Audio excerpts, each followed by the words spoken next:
Entonces, no creo que hayan preguntas porque pues nadie ha dicho nada. Entonces, si alguien tiene alguna pregunta, pues perfecto. Podríamos comenzar por ahí. Si no, pues damos inicio entonces a la sesión. ¿Me confirman porfa que se vea la pantalla y se escuche bien?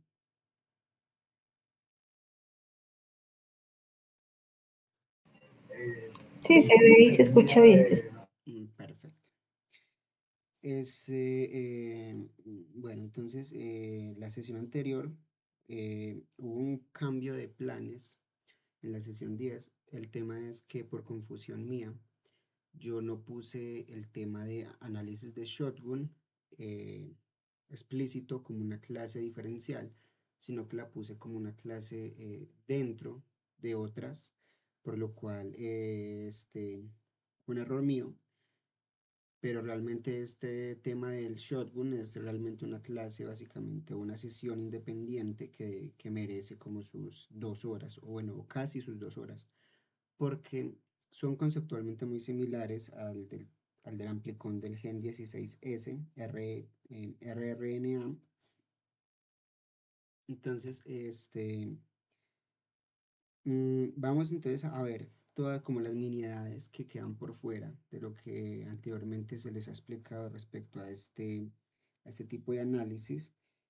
Y bueno, entonces como repaso podríamos decir entonces que el gen 16S RNA es un marcador filogenético universal que secuenciamos, ¿cierto? Y de él sacamos este tema de las OTUs, si queremos ser antiguos, o las ASVs, que es el estándar moderno, que el recomendado por la literatura, que se clasifica este OTU o este ASV con una base de datos, ¿cuál? Pues la que queramos.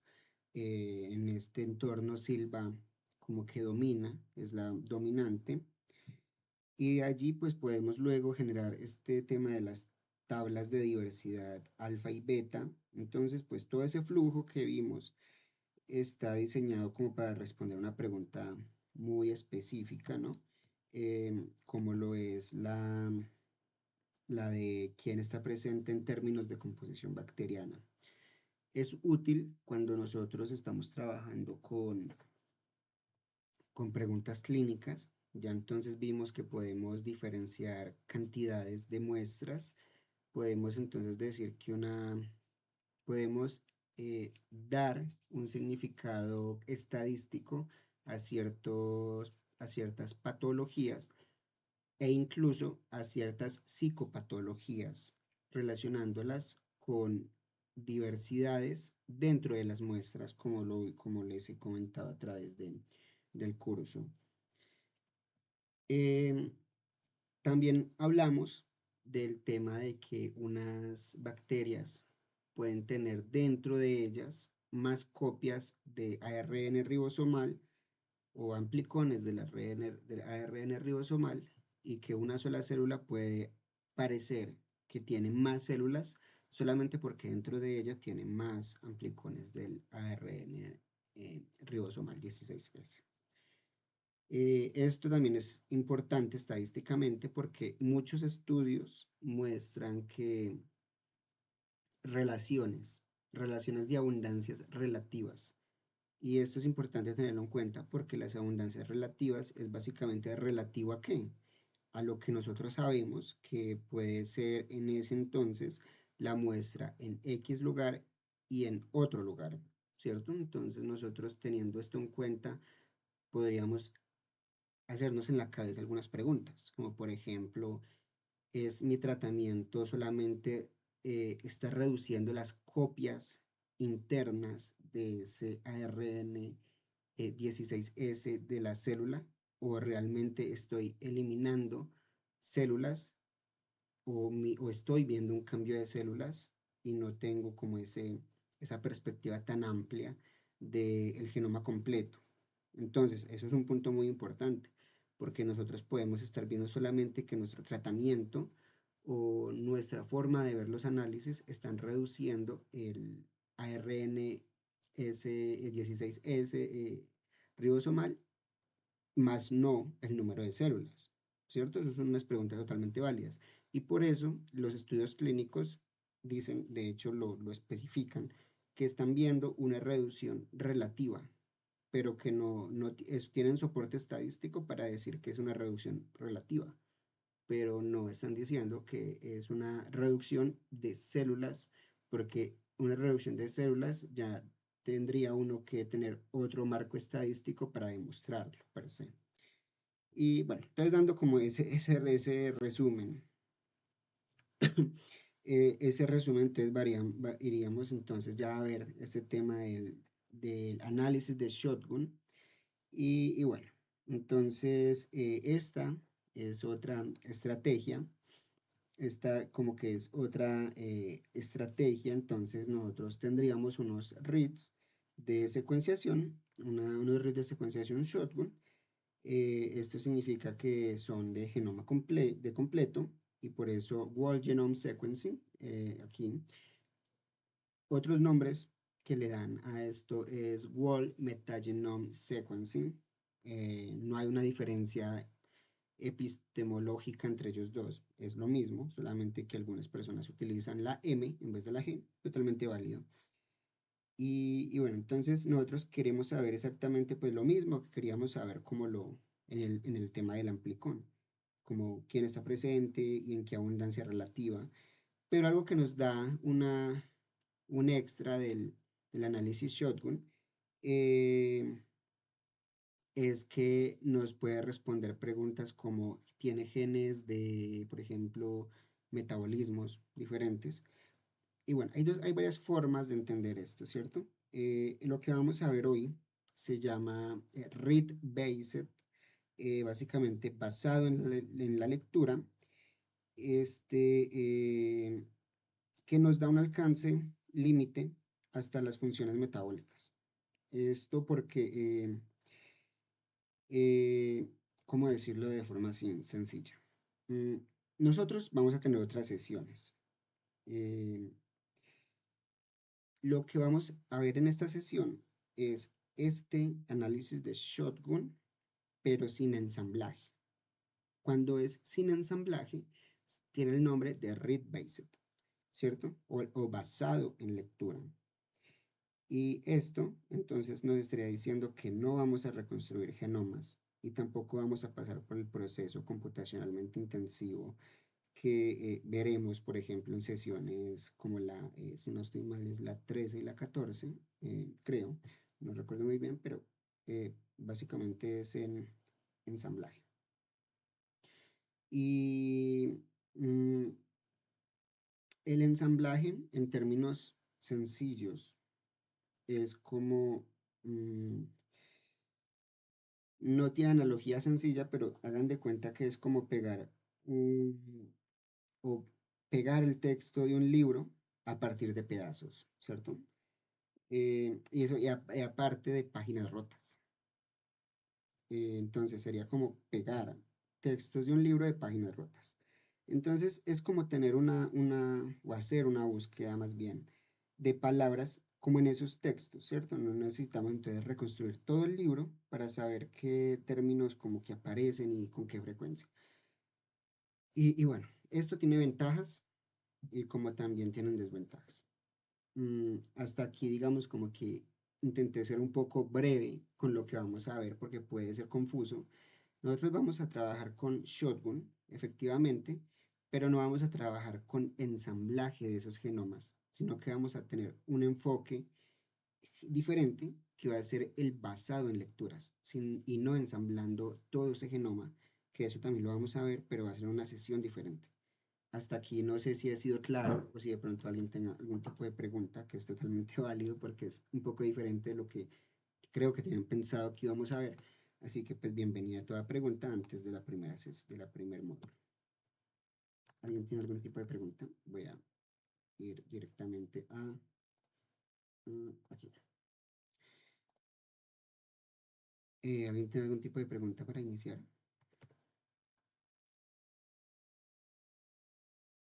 Lo tomaré como un no. Entonces, como primer módulo, nosotros tengo por qué analizar sin ensamblar. Creo que esa es una de las preguntas que ustedes tienen en este momento. Y bueno, este es justamente el caso del análisis basado en lectura. El ensamblaje metagenómico tiene un problema serio que no existe en la genómica de organismo único. Este, nosotros sabemos que en temas de organismo único, cuando hacemos un shotgun a organismo único, estaríamos hablando de que hay un intermedio, que es un aislamiento, y lo estamos secuenciando un organismo único, básicamente una sola UFC o colonia. Y esto tiene un problema. La complejidad combinatoria de múltiples genomas a distintas coberturas, por decirlo de una forma. Es de cuando se secuencia un genoma único, el ensamblador recibe como todas esas lecturas de un mismo genoma. Entonces, también lo recibe a una cobertura razonablemente como que uniforme. Entonces, nosotros podemos tener un solapamiento entre lecturas que son predecibles e internamente se usa lo que se conoce como el grafo de Wunsch. ¿Qué es este grafo? Básicamente, este grafo es un tipo de combinatoria de caracteres. Y esta combinatoria de caracteres va dependiendo de los fragmentos. Básicamente es una forma de tener contings. ¿Qué significa esto? Bueno, lo voy a explicar más adelante, pero tengan en cuenta que el grafo de Wunsch es un tema de combinatoria y si nosotros tenemos en nuestras muestras muchos genomas, muy probablemente muchos sean similares y el grafo de Wunsch no va a tener nodos que tengan sentido, por decirlo de alguna forma, porque va a estar, básicamente es un todos contra todos. Entonces no hay una forma matemática ni estadística como de predecir qué parte de este fragmento pertenece a otro, eh, como también pudiera pertenecer a otro, claramente. Eh, bueno, entonces sabemos entonces que el secuenciador recibe miles o millones de lecturas de organismos simultáneamente y cada uno tiene una cobertura distinta, según obviamente su abundancia. Entonces sería lógico decir que, por ejemplo, una bacteria dominante, que por ejemplo esté 30 o 40% genera o 30 o 40 veces más lecturas que una bacteria al 1%, ¿cierto? Eso es como que lo más lógico. Pero además, esto hay que tenerlo en cuenta, y es que muchos organismos comparten regiones genómicas extremadamente similares y esto se le conoce como genes del core. Los genes del core básicamente es rDNA, no rRNDA, sino rDNA. Esto básicamente estamos hablando de genoma, de su doble cadena. Entonces, los genes del core, hay partes de rDNA, hay como también elementos móviles, ¿cierto? Y también metabolitos secundarios. Y justamente son estos genes del core que crean los nodos ambiguos para el grafo de Wunsch. Em, y pues entonces, como resultado, los contings bueno, los contings resultantes son frecuentemente muy cortos y una fracción importante de las lecturas puede ni siquiera ensamblar en absoluto. Entonces, para entender bien esta parte, nosotros debemos entender cómo toma matemáticamente los softwares que nos dicen a nosotros que tenemos. Nosotros entonces sabemos muy bien. Nosotros sabemos entonces muy bien que eh, se me perdió el mouse. Acá está. Sabemos entonces que tenemos fracciones muy cortas de ADN, ¿cierto? A esas fracciones muy cortas se le insertan adaptadores, ¿cierto? Normalmente, yo les decía a ustedes una sesión pasada o dos sesiones que hay fragmentos de 250 pares de bases y que si se solapan pueden dar hasta un máximo de 500 pares de bases, ¿cierto? Pero estamos diciendo que son 250 más 250. Ese sería el máximo de 500 pares de bases. Pero para nosotros poder dar sentido al grafo de Bullinger, o nosotros por lo menos saber qué unir, qué fragmento yo voy a unir con qué otro fragmento, y tengo millones de fragmentos, necesito la solapación. Entonces no puedo tener 500 pares de bases, porque estoy sumando 250 con 250. Entonces, para yo tener una solapación de bases, necesito cualquier número inferior a 500 pares de bases. En el caso de Illumina, que Illumina de 250 pares de bases, ¿cierto? Entonces, digamos que yo aquí tengo una secuencia de 200 y aquí tengo otra secuencia de 300, ¿cierto? Este pedazo me está dando información de solapación, y esta solapación recibe el nombre de counting. Y este counting es el que me construye a mí un consenso. Ese consenso es una secuencia más larga, llena de todos estos countings. Entonces, esta lectura de Illumina me dio esto, puede que otra lectura de Illumina me dé un poco más por acá y otro por acá. Entonces, esto es un tema de combinatoria estadística. Y todo esto de combinaciones es lo que recibe el grafo de Bullinger. Pero ¿qué sucede cuando yo tengo no solamente un genoma, sino que tengo miles o millones de genomas bacterianos y no tengo cómo discriminarlos? Justamente eh, aquí es donde entran los que yo les decía, los genes del core y todo eso, que como son tan similares entre varias especies, crea este tema de anomalías en los grafos de Bullinger. Entonces, esta parte creo que fue clara, o si hay alguna pregunta sobre este pedazo o esta explicación del grafo de Bullinger, porque va a ser muy relevante próximo. Eh, ¿Algún tipo de pregunta sobre esto? No sobre eso, sino sobre el rDNA. Ujú. Es sencillamente, para poder entender lo que has dicho, es como un ADN conservado a través de los organismos que nos facilitan el ensamblaje. No, ¿No? no, el rDNA es básicamente el R, R de, eh, chale, RNA, ¿cierto? Es lo mismo, solamente que este está ya en, en ARN, y este es la parte de ADN que lo codifica, ¿cierto? Y estamos hablando entonces a nivel genético como de DNA, de esa parte de que lo codifica. Y lo Ok, que pasa es que es muy similar entre varias especies. Como yo les decía la sesión pasada, es incluso imposible diferenciar a nivel de género o incluso a niveles de especie con los amplicones de RNA. Y bueno, entonces esta parte va a ser casi como que un repaso, agregándole pequeñas miniedades, porque casi que en la sesión anterior ilustramos toda la parte estadística.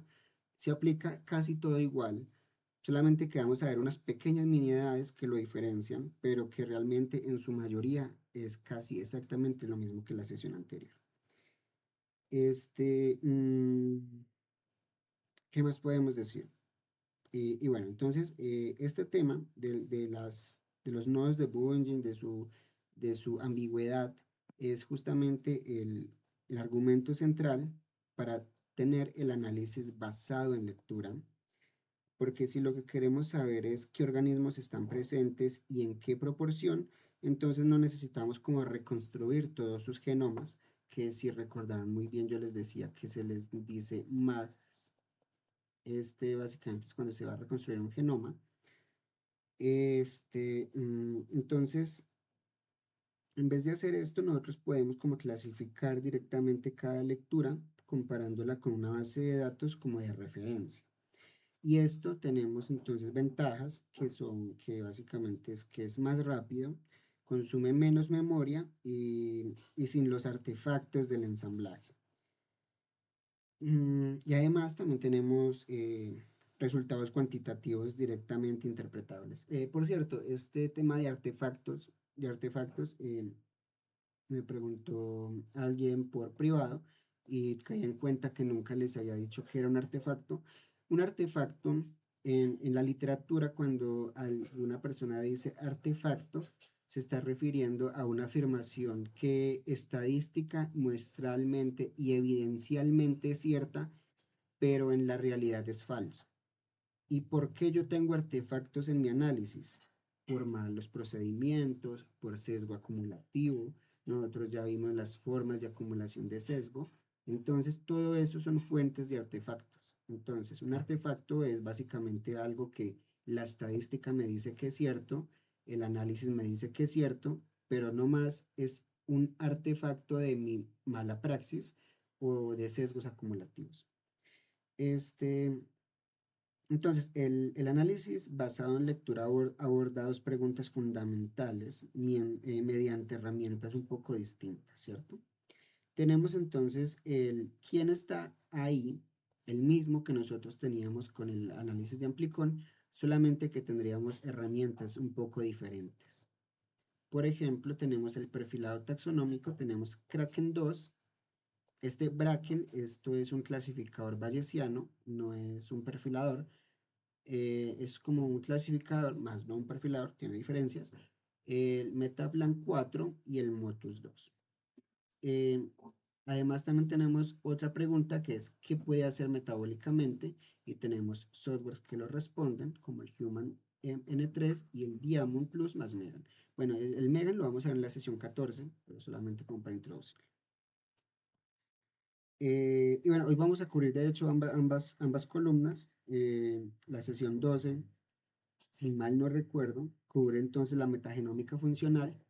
Sí, esa es la que me tocó mover, porque estaba la metagenómica funcional apareció en nuestro cronograma, como la que íbamos a ver hoy, pero hoy realmente es análisis shotgun. La metagenómica funcional es cuando ya entran directamente este tema de los vectores de clonación y todo esto, que es básicamente para sacar un AD, no, un CDS.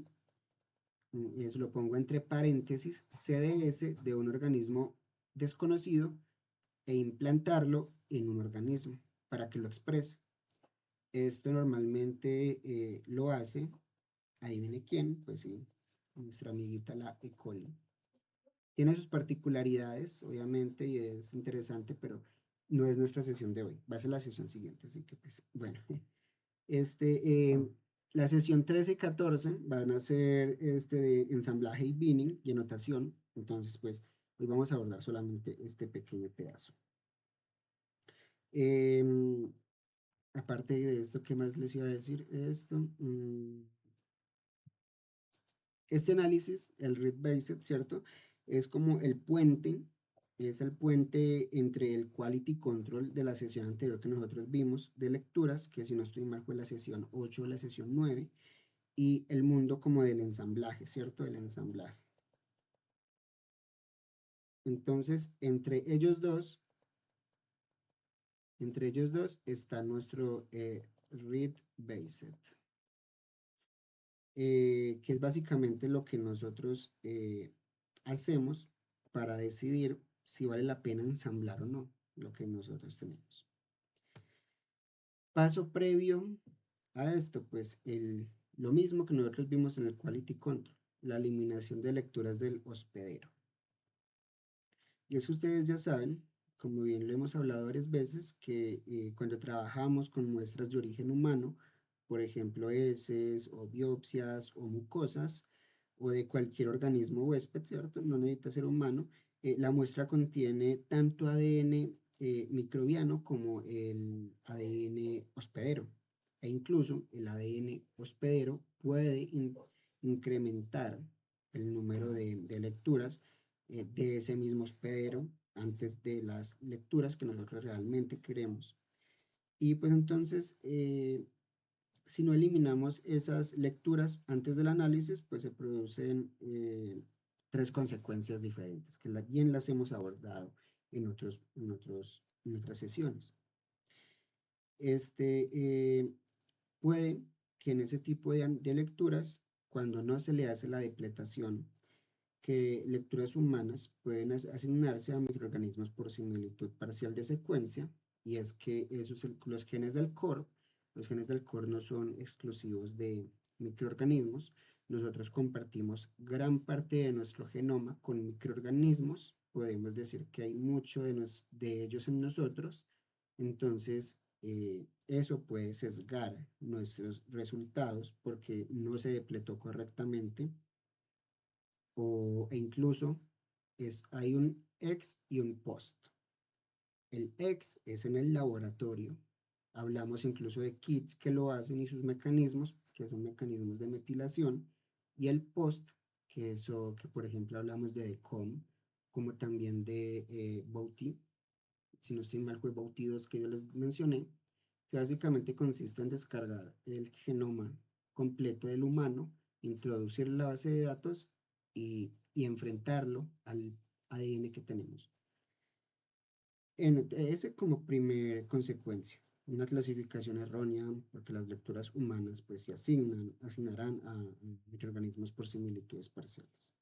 Como segunda, nosotros podríamos decir que los conteos quedan inflados hacia organismos con conservación de secuencias con humanos, porque si bien nosotros tenemos una muestra con 90% de material humano, y ese 90% de material humano comparte una secuencia con cierto grupo bacteriano, entonces cuando yo vaya y examine ese grupo bacteriano, va a imitar este 90% humano o del hospedero solamente por estadística y por complementariedad.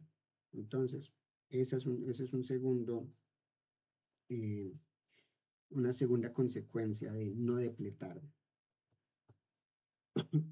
Tercero, podría decirse que este tema cae en la ética. Ustedes sabrán, por ejemplo, en Colombia hay leyes, este gobierno del presidente Gustavo Petro ha implementado leyes para que se proteja el ADN humano, el ADN de sus habitantes. Y estos son unas legislaciones que si bien varios países de Latinoamérica no tienen, países europeos sí lo tienen. Entonces, si ustedes trabajan con muestras humanas, tienen que hacer un protocolo de depletación sí o sí antes y después, porque si no, ustedes estarían vulnerando la privacidad de esa persona. Y si ustedes vulneran la privacidad genética de esa persona, ya son incluso cuestiones legales que los pueden meter en problemas a ustedes y hasta quitarles la tarjeta profesional por esto. Entonces, tercero es básicamente un tema de privacidad, depende, varía de país a país. Los temas de ADN humano son problemáticos y más que todo cuando nosotros queremos hacer algún tipo de estudio, siempre vamos a necesitar depositar ese estudio en algún repositorio. Entonces, esos repositorios a su vez también tienen manejos internos que pueden ser incluso diferentes a los del país de origen y casi todos los repositorios actualmente prohíben depositar secuencias sin correcto depletación de ADN humano, justamente por la privacidad que les decía. Bueno, de hecho aquí tenemos un contings, de hecho hubiera sido más fácil explicarlo con esto. Aquí tenemos lecturas que se solapan y esto pues son contings. Y bueno, entonces este es como un proceso típico de recolección de muestras, extracción de ADN, se construye la librería. A esta librería yo le agregarle los adaptadores y bueno, se secuencia.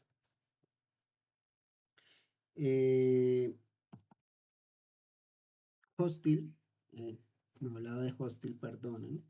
Hostil es justamente un programa de contaminación, no descontaminación, no, una decontaminación y es especializado para este tipo de genomas. Entonces, pues básicamente lo que hace este programa es manejar esas regiones también que llevan mucha similitud con el ADN bacteriano, porque incluso ustedes se preguntarán, si yo depleto mi ADN humano, ¿qué pasa con esas regiones que son exactamente iguales, pero en el genoma bacteriano? O no sé si no se lo preguntaron, pero para que se lo pregunten.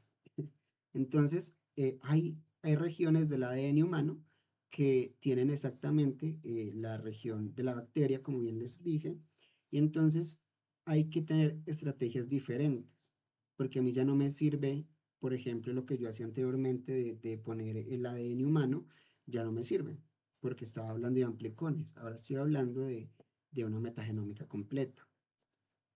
¿Qué hace entonces Hostil para manejar este problema? Lo que hace Hostil, en resumidas cuentas, es que él también tiene eh, como bases de datos de ADN humano y bacteriano, y lo que hacen ellos es enmascararlo. ¿Qué significa esto? Digamos que yo tengo aquí una secuencia como de adenina, timina, guanina, citosina, adenina, timina, citosina, bueno, guanina. Entonces, en la bacteria, yo también tengo exactamente adenina, timina, guanina, citosina, adenina, timina y guanina. Entonces, una depletación del ADN en su estricto significado, cogería estas dos y lo sacaría, lo eliminaría o lo depletaría, que es su término más exacto. Lo que hace Hostil es un poco más útil y es que Hostil identifica qué regiones de nuestro ADN o del ADN hospedero, obviamente tienes que introducirlo.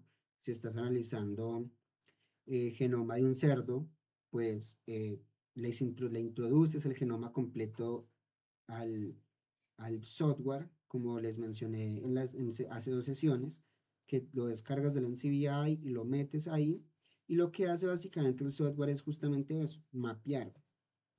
Busca las regiones idénticas entre sí y luego aplica un enmascaramiento. ¿Qué significa eso? Que el software, en vez de sacarlo, lo que hace es que convierte todo esto en N, N, N, N, N. Obviamente la longitud de la secuencia igual N, N. Entonces, ¿qué significa esto? Lo está enmascarando y lo está protegiendo para que no se deplete junto con el ADN que nosotros queremos examinar. Y es totalmente válido y no viola ningún tratado de privacidad porque el ADN bacteriano no tiene derecho. Bueno, comillas. Y bueno, entonces básicamente aquí la validación pues es como un poco y casi que obligatoria. ¿Qué más les puedo decir de esto? Mm, pues no, nada más. Básicamente eso es todo sobre este tema. Entonces el flujo mínimo de pretratamiento pues comienza entonces con el control de calidad básico que nosotros conocemos, que de FAST-P, o también puede ser Trimomatic, y, y pues que son herramientas que tratamos en la sesión 8 o la sesión 9, y estos son específicos para eliminar los adaptadores como lecturas de baja calidad. Y pues a continuación de esto, pues se le aplica Hostil para eliminar esas lecturas de los PR.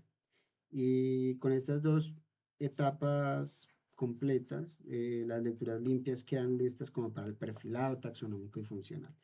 Como verán, casi todo es muy similar. Esta sesión de hecho va a ser muy rápida justamente por eso, porque no eh, escuché algo. Em, Ah, sí, dime.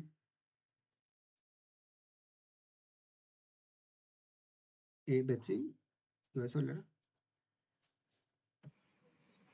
Hola, sí, es que tengo una pregunta, o si me puedes por favor volver a explicar porque no me quedó claro, digamos, cuando identifica estas secuencias como la que pones ahí en el ejemplo, que las convierte en N, Ujú. pero a la final no se tienen en cuenta en el análisis porque fueron convertidas en n. ¿Sabes que ahí me No, perdí un mira, poquito? es que, espera, dame un segundo, yo elimino tanta cosa que escribí acá.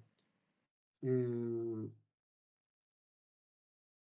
Ay, Dios mío, yo tengo sí, me complico la vida solito. Bueno, ¿qué pasa? Hosting lo que hace es que primero, digamos que hace dos cosas. Primero, tienes el genoma completo. Digamos que estás trabajando con chanchitos y entonces le introduces el genoma de un cerdo, ¿cierto?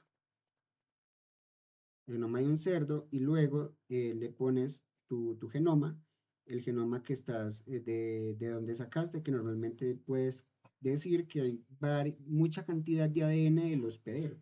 Cuando estamos diciendo que es ADN del hospedero es porque proviene de ese lugar. Entonces, si estás trabajando con ADN de plantas o de animales o de cualquier otro lugar, pues tú tienes que hacer una depletación del ADN hospedero, porque ese ADN tiene mucho ADN de donde viene. Entonces lo que hace el software es en dos etapas. Primero, coge el ADN que tú le introduces, que es el de tu análisis, y luego el del cerdo, y lo que hace el programa como primer paso es mapear dónde hay unos match, ¿cierto?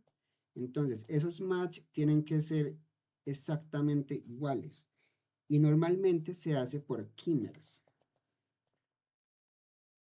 Estos kimers, entonces, depende del número de que tú le digas del kimers, va y examina y se va secuencia a secuencia buscando dónde hay dos kimers exactamente iguales, ¿cierto? Y después de que tiene esos kimers exactamente iguales, los enmascara. Entonces, ¿qué hace con esos kimers? Los vuelve n's.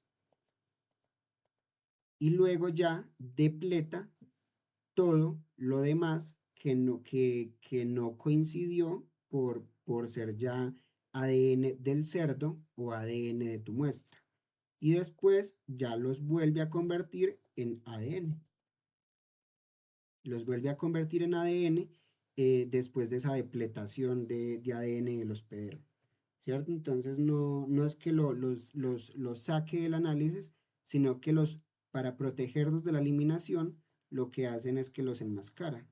Y luego ya cuando pasó la eliminación, los vuelve a traer, pero en forma de ADN y los une donde estaban. Es básicamente lo que hace el hosting. Porque hay un problema que nosotros no teníamos antes, que nosotros antes pues no teníamos que preocuparnos por el tema de las similaridades, porque la ARN ribosomal 16S era como un poquito más diferente, o no poquito más diferente, sino que ya sabíamos a lo que íbamos. Aquí no sabemos a lo que vamos. Entonces, justamente por eso se protege secciones muy iguales que coincidan exactamente con el ADN hospedero, tanto con el ADN de bacterias o virus o ese tipo de cosas. No sé si quedó claro ese pedazo. No, ya súper claro, gracias. Ah, listo, vale, gracias. Y bueno, entonces, bueno, sí, con esto ya completado, ya podríamos entonces pasar lo que se le conoce como el hosting y ya estarían listos para el perfilado. Aquí en las clasificaciones taxonómicas hay dos filosofías diferentes que vamos entonces a abordar. Bueno, el paradigma de Kimmers, de hecho lo voy a explicar aquí, pero te lo expliqué antes. Pero entonces hagámonos de cuenta que nosotros tenemos un Kimmer, que quiero explicarles bien porque esto necesito que les quede muy claro, porque es casi fundamental para muchos procesos. Digamos que hay un Kimmer de A, T, G, ATG, C, T, A. mm, Dios mío, escribir es muy duro. TGC y C. Entonces tendríamos aquí 1, 2, 3, 4, 5, 6, 7, 8, 9, 10 pares de bases. ¿Cuántos kimers creen ustedes que salen de esto si decimos que el kimer, bueno, recuerden que el kimer es n mer, ¿cierto? O en vez de n, una k. K mer. Y esta k, ¿qué significa? Un número de secuencias o número de patrones que yo quiero representar. Entonces, digamos que nosotros queremos un 4 mer de esta secuencia, ¿la sabrían sacar ustedes a mano o no? ¿Qué dicen ustedes? ¿Sí, sí o no? No van a contestar. Entonces, aquí tenemos un kímer, un kímer. El segundo kímer lo tendríamos aquí o lo tendríamos aquí. ¿Dónde creen ustedes que cae?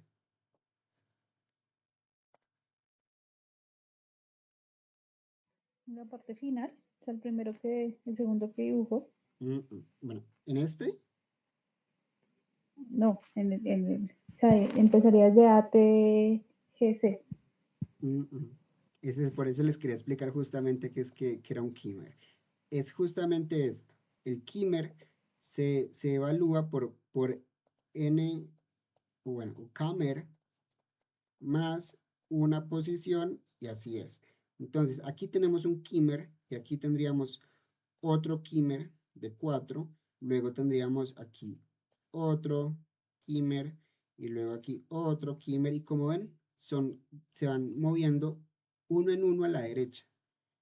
Es un poco como lo que veíamos en repaso de cómo se movían el tema del mantenimiento de las histonas, que se movía un nucleótido a la vez, aquí es exactamente igual. Entonces los kímers pueden salir así, y entonces tendríamos combinaciones de kímers de adenina, timina, guanina, citosina, timina, guanina, citosina, timina, guanina, citosina, timina, adenina, y bueno, tendríamos muchos kímers en este 4 mers.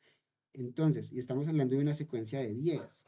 ¿Y qué significa esto? Que cada uno de estos kímers se almacena en la RAM de nuestro sistema. Entonces, si bien nosotros entre más pequeño es el kímer tenemos mayor resolución, mm, el tema es de RAM, el tema es de cómputo. Mientras que en grandes kímers nosotros perdemos resolución, ganamos un poco de dejarle un poco la RAM respirar. Entonces, este es como es el tema de Kinders. Eh, entonces, terminado esto, normalmente se trabaja con Kinders de 31 a 35, ¿cierto? Porque son lo suficientemente como específicos como para mapear a taxones, eh, pero lo suficientemente como cortos como para que sean como computacionalmente eficientes. Si ustedes trabajan en un HLC, o no me acuerdo cómo se llama, bueno, es un High Computing, o era HCP, no me acuerdo, en fin, computadores en la nube que tienen mucha RAM, que tienen mucho poder de procesamiento y mucha memoria, entonces ustedes pueden básicamente pues hacer un Kimmer pequeño y la RAM, pues la RAM va a responder porque es un servicio de nube y estos servicios de nubes pues responden a demanda. También hay varios servicios en la web que si bien le permiten a usted tener Kimmers pequeños, hay una cola gigantesca. No sé si ustedes conozcan, por ejemplo, Galaxy. Galaxy ustedes pueden tener una cola, si están de suerte, de 2 minutos y si están de malas, de 15 días. Entonces, pues ustedes, pues es como muy aleatorio eso. Entonces, pues para que lo sepan. Obviamente este tipo de análisis en computadora de casa es un poco difícil de hacer, así que pues anoten por ahí. Esta es una alternativa, Galaxy Europe, para que la tengan por ahí, para que sepan que ahí pueden hacer análisis, pero hay colas que son azarosas. Nunca vas a saber si te va a tocar de 15 minutos, de 2 horas, de 15 días, de un mes. Entonces, pues, sí. Hay otras alternativas para que la tengan en cuenta. Y bueno, el paradigma 1, entonces, en la fase de indexación, se toman todos los genomas de referencia de la base de datos y se extraen todos los kímers de longitud 31 de cada genoma. Para cada kímer se registra el taxón de menor ancestro común, LSA. No sé si ustedes tengan este tema de ancestro común LCA claro de todos los genomas que lo contienen, construyendo así una tabla hashing masiva que relaciona cada quimers con su taxón LCA. La velocidad de Kraken 2 pues, es extraordinaria, es totalmente cierto. Clasifica millones de lecturas por minuto en un servidor estándar. Y pues Duncan y colegas, que ellos son del mm, análisis, eh, estadísticas y métodos del análisis de microbiomas. Ellos lo describen como una herramienta basada en keywords que se puede adaptar a grandes conjuntos de datos y que por lo general permite clasificar millones de lecturas por minuto. Eso es parcialmente cierto, pero sigue sin ser cierto de que podamos correrlo en nuestras computadoras, a no ser que usted tenga una computadora con mínimo 32 GB de RAM, eh, pues ahí ya se vuelve parcialmente cierto. Este tema de los LSA, ¿ustedes lo tienen claro o que necesitan que se los aclare?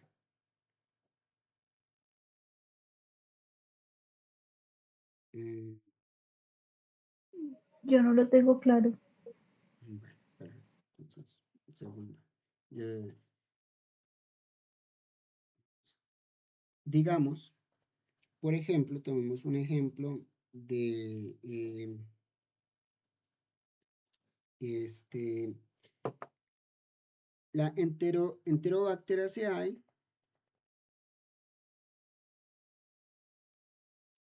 Eh, escribí mal, un segundo.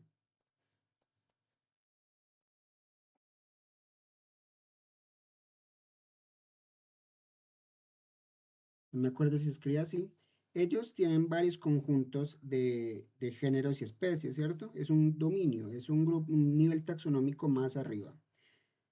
Tenemos otras, como por ejemplo, en este grupo podríamos decir que tenemos a la,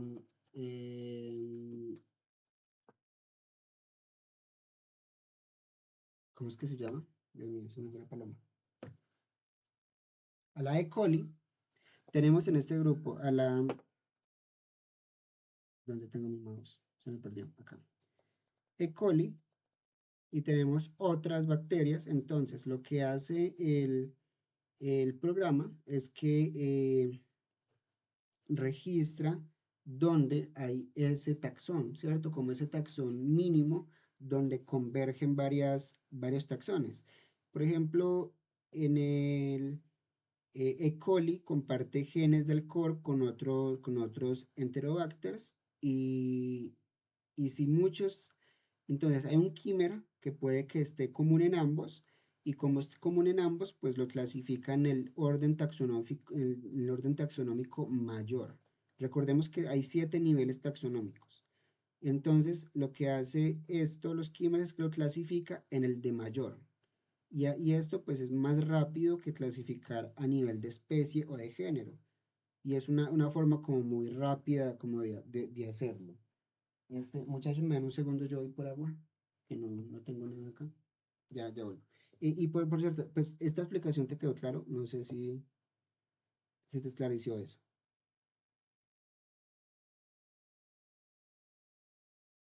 Hola.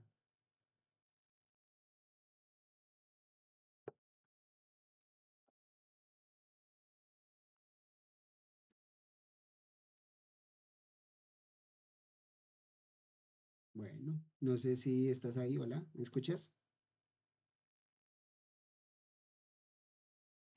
Sí, sí, señor. Entonces, ¿te quedó claro esa explicación? Pues es como, el tema es ese de como de clasificar al taxón más arriba, Ujú. sabiendo que hay varios organismos que la comparten. Entonces lo que hace es que va hasta al de más arriba para clasificarlo, ¿cierto? Solo es como eso. Ya vuelvo un segundo.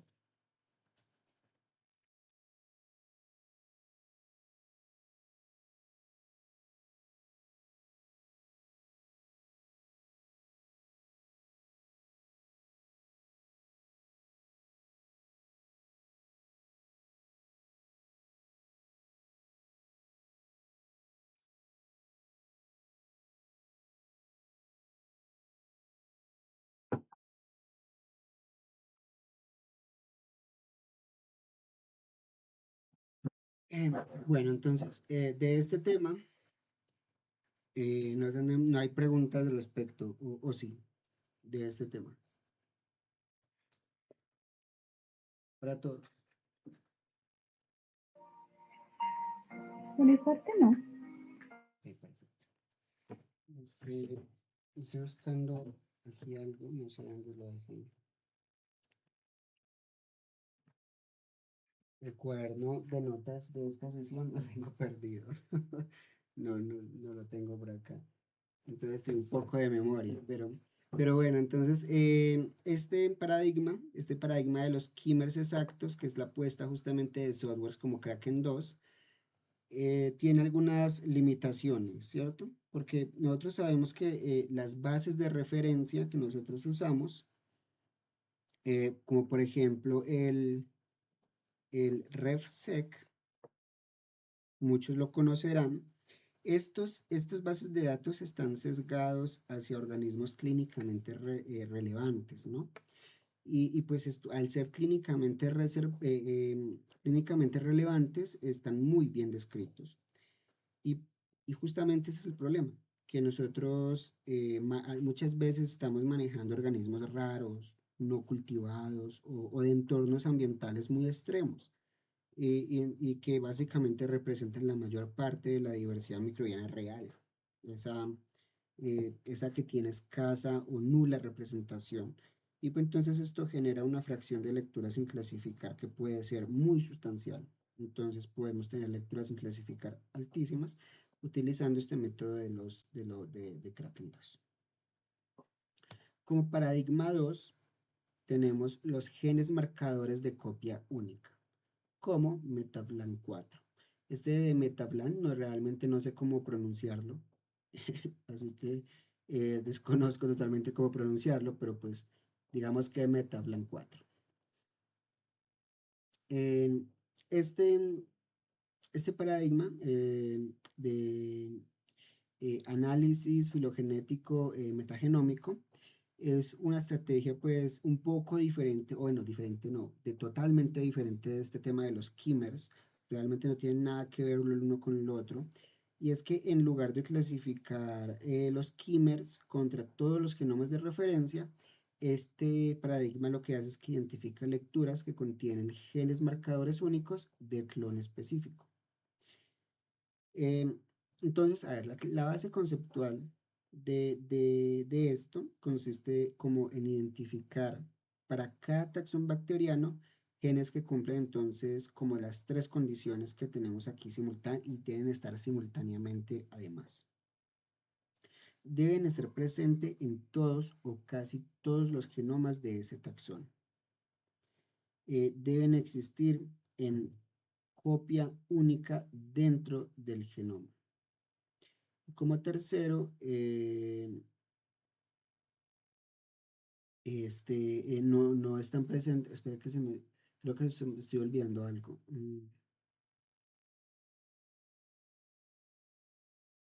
No. Aparte, no deben estar presentes en ningún otro taxón, ¿cierto? Entonces, estos genes que forman como la firma genómica del taxón y, y básicamente es como la base de Metablan 4, entonces ellos lo que hacen, este software lo que hace es que los reúne a partir de estos genomas aislados y también de Max de alta calidad y los guarda en su base de datos y luego lo que hace es que justamente enfrenta su base de datos contra nuestra muestra. Entonces, esto es especialmente útil porque nos ayuda a nosotros como a, a determinar como las abundancias. Porque si nosotros sabemos que nuestro gen está en copia única, pues tenemos directamente su abundancia. No tenemos que hacer estadística eh, tan elaborada como en la sesión anterior, como para entender nuestros resultados. El software que utiliza internamente para la fase de clasificación de lecturas es Bauti2. Nosotros ya lo hemos mencionado en nuestra sesión de control de calidad, justamente con contra la base de datos de marcadores, ¿cierto? Entonces, nosotros ahí tenemos la certeza absoluta de que si de que si nuestra lectura mapea, por ejemplo, a X organismo, a microorganismo, entonces esto constituye una evidencia demasiado sólida para la presencia de X organismo y además la abundancia de X taxón. Eso como que queda bastante claro. Eh, Aquí la normalización es intrínseca del método, ¿cierto? Aquí no necesitamos normalizarlos después, justamente porque son genes de copia única. Mm, entonces, ¿qué más podemos hablar de esto? No, realmente nada más de lo que hemos hablado antes y de lo que les digo ahora. Por cierto, esto tiene una limitación, no sé si no, no la puse por acá. Esto tiene una limitación, pues Metablan solo detecta como los organismos cuyo marcador genético pues está en su base de datos, ¿cierto? Eso es como que es lógico. Y, pero no es tan lógico cuando nosotros queremos trabajar, por ejemplo, con organismos nobles. eh, Porque, por ejemplo, los organismos nobles normalmente no tienen representación ni en el NCBI, ni en repositorios de MAX, en ningún lugar. Entonces, normalmente son invisibles y entonces, pues, la herramienta no reporta como el porcentaje de lectura sin clasificar. Simplemente, simplemente no los integra como el perfil y ya. Entonces, pues, es como una parte mala, pero es una parte mala que es lógica per se, pero como para tenerla un poco clara. Aquí tenemos entonces diferentes como bases de datos eh, bueno, el comportamiento de Kraken 2, esto es de Kraken 2, depende mucho de qué genomas pues están en su base de datos. Normalmente estas son las bases de datos principales en la literatura que se usan, que este es el estándar de, de Kraken 2. El contenido es el genomas de referencias de bacterias, arqueas, virus, hongos y humanos, pero ya sabemos que RefSec está sesgado a clínica, a organismos que causan enfermedades y que están muy bien mapeados, representados y estudiados. Y necesitamos una RAM aproximada de 60 gigabytes. Yo no tengo, por ejemplo, yo no sé si ustedes tengan tanta giga en RAM, pero yo no tengo tanta giga en RAM.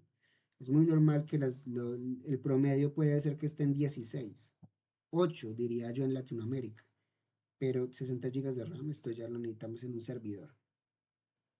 Obviamente aquí tenemos el 16S de GreenGenes 2, pero yo a ustedes ya les comenté el palo que le están dando todavía a GreenGenes 2, así que realmente no es una base de datos recomendada.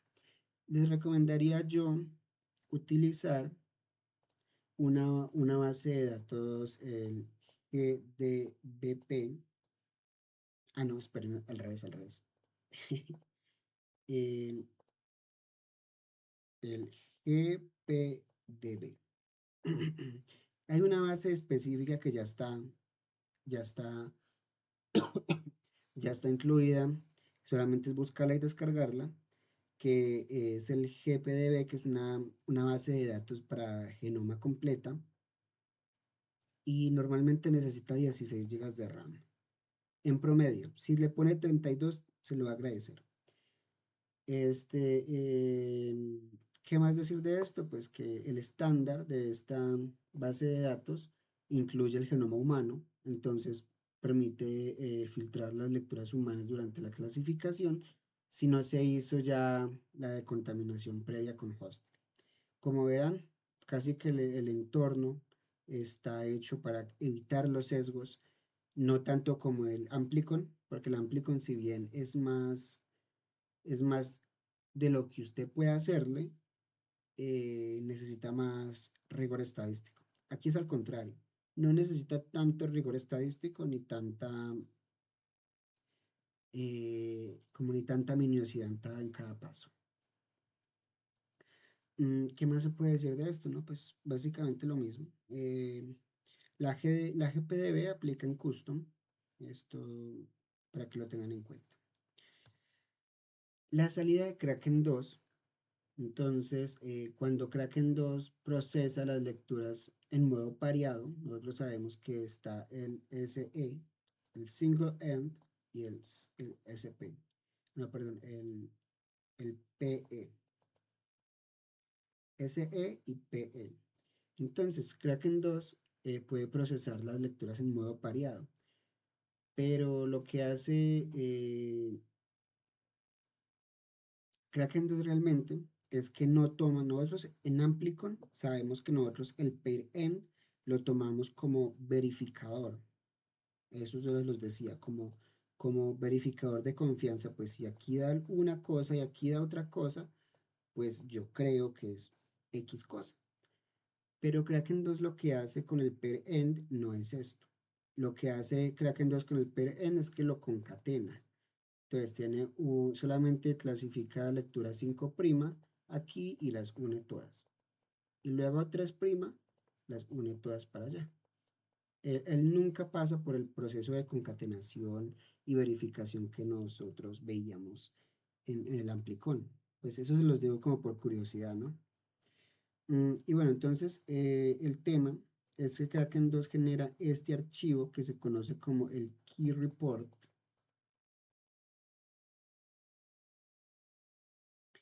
Y contiene para cada taxón el porcentaje de lecturas, tenemos un porcentaje de 98.40 y obviamente tendríamos entonces 98.40 en el root. ¿Y cuál es el root? Pues todo lo demás. Mm, También tenemos el número de lecturas asignado directamente pues a ese nivel, el código de rango taxonómico, ya como el dominio, bueno, tendríamos entonces diferentes, pero tener en cuenta que depende de la indentación que nosotros veríamos aquí, de esta indentación, es como el dominio donde va a caer a la final este análisis. Y este Key Report se puede visualizar con softwares como Crona, o también hay otro llamado Pavian, que nos permite ver justamente estos diagramas circulares de composición. ¿Qué más decir de Kraken 2? Pues solamente eso, pues como verán, ya son temas que abordamos en la sesión pasada, son cosas como que miniedades. Y bueno, ustedes también tener en cuenta que existe, por cierto, antes de pasar a Bracken, tener en cuenta que Kraken 2, los conteos de Kraken 2 no son directamente proporcionales a la abundancia de cada organismo en la muestra. ¿Por qué? Porque nosotros sabemos que hay organismos que pueden tener 6 millones de pares de bases, como hay otros que tienen 3 millones de pares de bases. Entonces, pues, no son como equivalentes entre las lecturas a las abundancias. Mm, Pues, no, nada más que decir sobre esto. Y este problema de que no es similar entre ellos se resuelve con Bracken, que es básicamente algo que tiene internamente este clasificador de Kraken 2. Entonces Bracken básicamente es algo que viene internamente con Kraken, es el Bayesian Restimulation of Abundance. Eh, Este lo que hace es que toma todas las asignaciones de Bracken 2 y las redistribuye hacia el nivel taxonómico deseado usando un modelo probabilístico, obviamente el modelo bayesiano, para cada taxón en el Key Report, en este report que nosotros vimos acá. Calcula posteriormente la probabilidad de que una lectura asignada a ese taxón provenga de cada descendiente a nivel de especie, dada la longitud de lectura y el tamaño esperado de los genomas de referencia. A continuación, redistribuye las lecturas del nodo padre hacia los descendientes en proporción a esas probabilidades y aplica un filtro de umbral mínimo por debajo del cual un taxón no se considera presente en la muestra.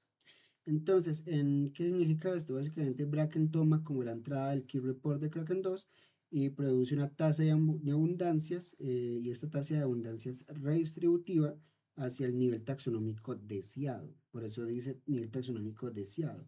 Típicamente nosotros apuntamos al nivel de especie, Obviamente el investigador indica la longitud media de las lecturas del experimento y el umbral mínimo de lecturas que, eh, que se quiere directamente asignar por debajo del cual un taxón no se reporta.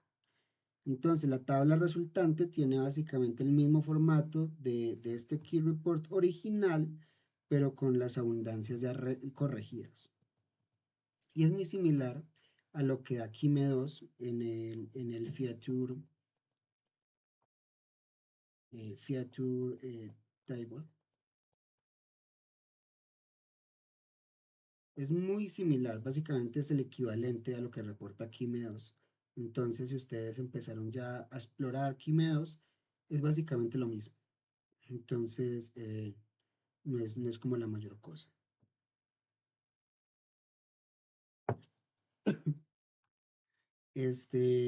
¿Hasta ahí alguna pregunta? No, pues realmente es como un repaso, porque todos los procesos son similares.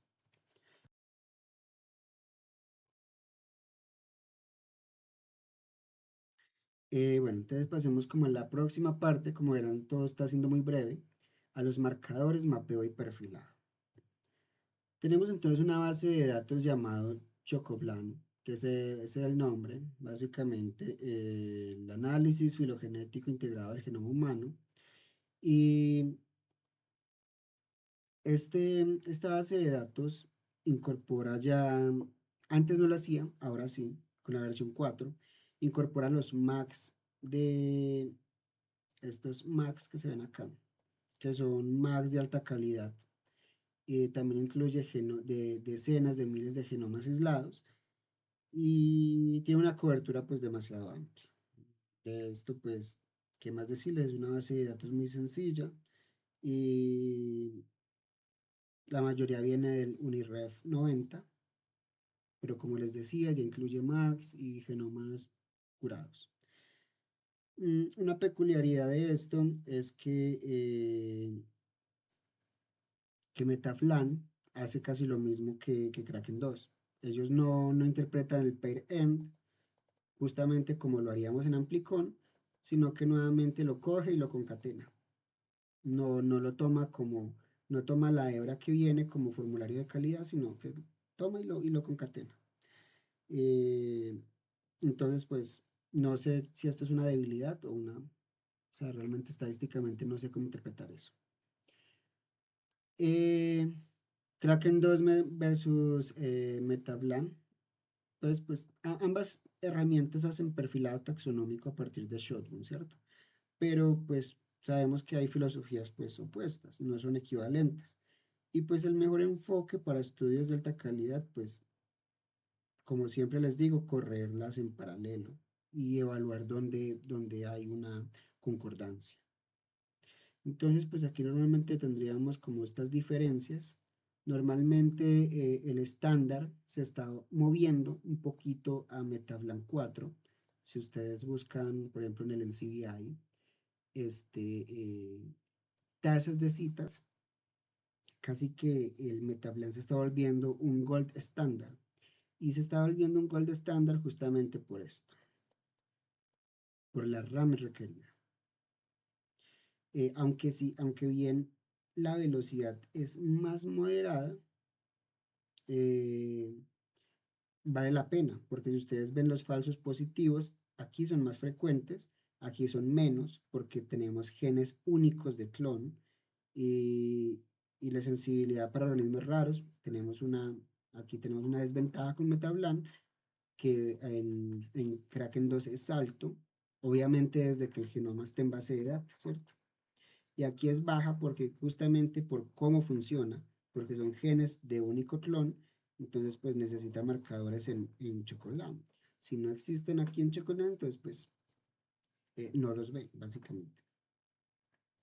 Y bueno, básicamente esto, también hay otro muy similar a MetaBlanc que se llama Motus 2. Se los dejo para que lo exploren si lo quieren, pero últimamente no veo que esté pegando tanto, por eso no lo traje aquí, pero es un método muy similar al que se basa Metaplan. solamente que con más libertades. Y obviamente con más libertades significa con más tasa de altos positivos. De esto, pues, como eran muy repaso, porque ya vimos la mayor parte como de esto en la sesión anterior. Creo que lo que vale la pena aquí es hablar más, es como el microbioma oscuro, que es como esa fracción que ninguno de ellos dos puede clasificar. ¿Hasta aquí alguna pregunta? No sé si alguien preguntas de esto, aunque sea repaso. Las plataformas que utilizas para hacer los análisis, porque claro, nosotros no tenemos 60, Ujú, no, claro. ¿verdad? Nosotros utilizamos un HPC o HLC, no me acuerdo cómo se llama, que es básicamente, bueno, nuestro proveedor es Amazon, perdón, IBM. IBM. Entonces, IBM pues es nuestro proveedor de cómputo de alto rendimiento. Y pues ellos tienen servidores dependiendo de su locación. Nosotros utilizamos un servidor de Brasil, aunque últimamente estamos intentando utilizar uno de Florida que nos da mejor latencia. Pero este tema sí toca sí o sí con servidores porque uno es el que ustedes tengan la plata para comprarlo y llevarlo a la casa, que son pocos casos. Mm, Ok, vale, o sea que no hay realmente una plataforma en la que puedas correr, aparte, así como Galaxy, que te ofrezca Sí, la claro, herramienta. sí, de hecho hay varias, hay muchas. El tema es la cola y el cómputo. O sea, ellos a ti te pueden dar la suficiente RAM, pero si a ti te dan la suficiente RAM, resulta que miras y estás corriendo en 4 cores o en 2 cores incluso. Entonces tú para eso necesitas primero altos cores y alta RAM. Pues Ok. entonces normalmente estos lugares, si bien te pueden dar 60 120 GB de RAM, cuando entras a ver el análisis realmente lo estás corriendo en 4 cores. Entonces pues sigue siendo lento. Tú necesitas justamente una combinación de ambos. Yo diría que el mínimo de cores para una decir de un análisis que pueda uno no envejecer esperándolo es 16 cores. Muchos análisis no ni siquiera llegan a utilizarlo todos los 16. Por eso digo que es un límite. El límite mínimo es 8, pero 16 es como el estándar bueno como para correr. Ok. Pero igualmente hay varios. Puedes estar de suerte y que te suelten. Esto es un tema azaroso, como les decía, de Galaxy. Entonces Galaxy puede que te pongan cola 15 minutos, X horas, pero cuando te das espacio en la cola, te da 32 CPUs y no me acuerdo cuánta RAM, pero te da suficiente. Hay otros que también pueden que te den buena RAM, buenos cores, pero eso ya depende como de la tasa de utilidad del servidor. A ver, como depende mucho de cuántas personas estén utilizando ese servidor en ese momento para que te asigne X cores y X RAM. Por eso yo casi nunca ni los conozco, de hecho. Yo Galaxy lo he explorado muy mínimamente justamente por esas colas. Recomendaría pues utilizar Amazon, perdón, IBM, es el más barato en este momento. De hecho, están dando, o daban, hasta el año pasado, daban 1.300 o $1.200 de crédito para que probaran el servicio. No sé si todavía lo tengan. Entonces, para explorarlo, pues está bien. Lo activan, apagan el servidor cuando lo necesiten. Y a mí me duró 2 meses esos $1.200 de crédito de prueba gratis. Entonces, pues es buen nivel de cómputo. Este, esa era la única pregunta, ¿no?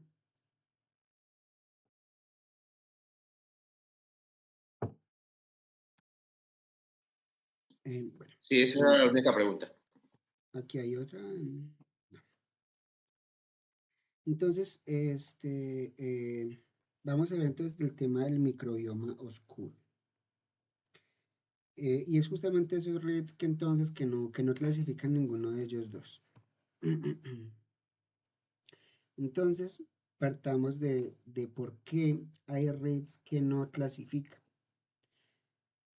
En metagenómica de suelo o de agua, o agua oceánica profunda, la fracción que no clasifica, que yo les he venido diciendo en las sesiones anteriores, ha sido como del 50 a 70%.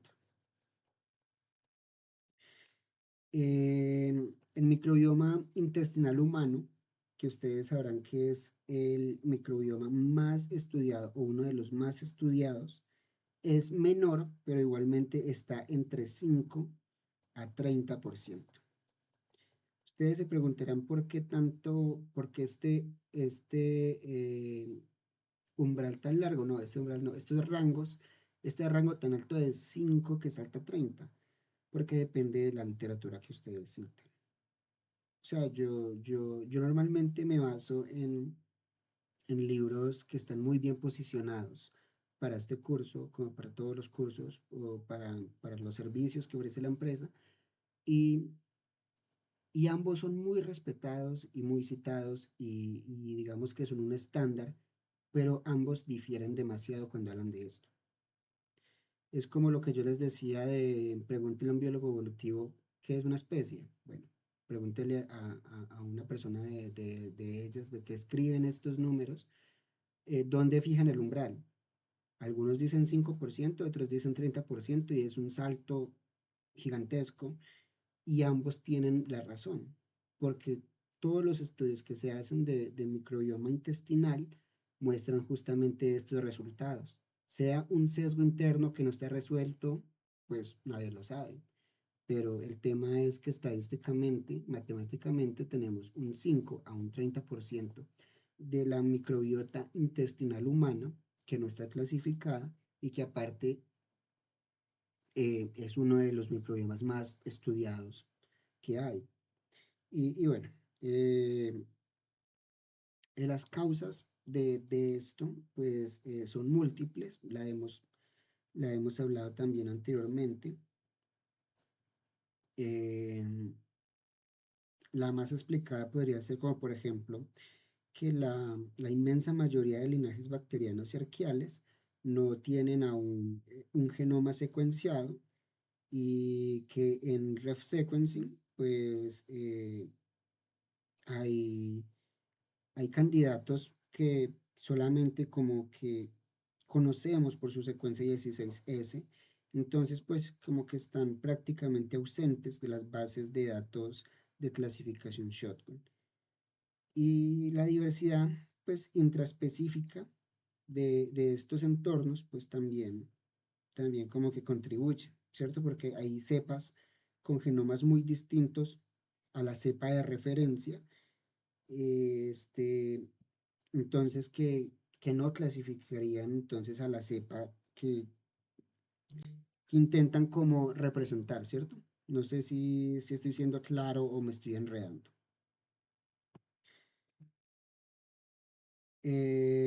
Entonces, pues, este tema, básicamente hay mucho genoma que nosotros no conocemos y que no vemos. Entonces, pues, no sé si estoy siendo claro en este punto. ¿Me entendieron bien? Sí, sí, correcto. Vale. Entonces, hay otro que no se me vaya, ahora que me acuerdo, que es el otro factor, que es los polimorfismos. Porque nosotros sabemos que si estamos clasificando en kimers, si hay un polimorfismo, pues esos kimers únicos no los están identificando. Y tenemos que tener en cuenta también que cuando un kimer pasa por regiones hipervariables, pues se está sesgando a sí mismo porque justamente está sacando especificaciones de una zona que obviamente no va a coincidir, incluso intraespecie, por ejemplo, zonas eh, de alta variabilidad como los de virulencia o los elementos móviles, ¿cierto? Entonces, muchos de esos kimers que tomamos en nuestro análisis, pues no existirán en una base de datos de referencia, porque casi que se podría decir que son variaciones únicas. Entonces, por sacar un consenso de una base hipervariable, pues es complejo, por no decir imposible. Y bueno, pues sabemos que los virus y los fagos tienen una tasa muy alta de mutabilidad y este, mm, que no clasifican en bases de datos estándar. Y aparte también tenemos otra que es el sesgo clínico en las bases de datos, que les he dicho ahorita. Y nos dice, las muestras de microbioma intestinal humano clasifican a niveles altos con resultados confiables. La, eh, Las muestras de suelo agrícola clasifican a niveles medios con sesgo hacia proteobacteria y las muestras de suelo tropical, océano profundo o sedimento hidrotérmico clasifican a niveles bajos con la mayor parte de las lecturas quedando como desconocidos. ¿Por qué? Justamente por lo que les he venido diciendo. Y bueno, esto es básicamente como las preguntas, bueno, la respuesta a por qué hay reads que no clasifican. La hipervariabilidad, la inevitabilidad de las variaciones que ninguna base de datos puede tomar con rigor porque son bases hipervariables y pues las bacterias tienen generaciones muy cortas, entonces pues sí. Mm, bueno, entonces pasemos a la otra sesión más sencilla, que es el perfilado funcional de la comunidad.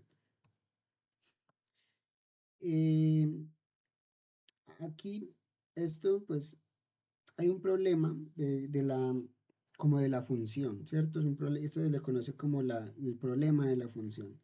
Este tema, muchos autores que yo siempre leo, lo intentan explicar de una forma diferente a la como les voy a explicar, porque yo considero que como ellos lo explican, si yo me enredo, ellos se enredan el triple.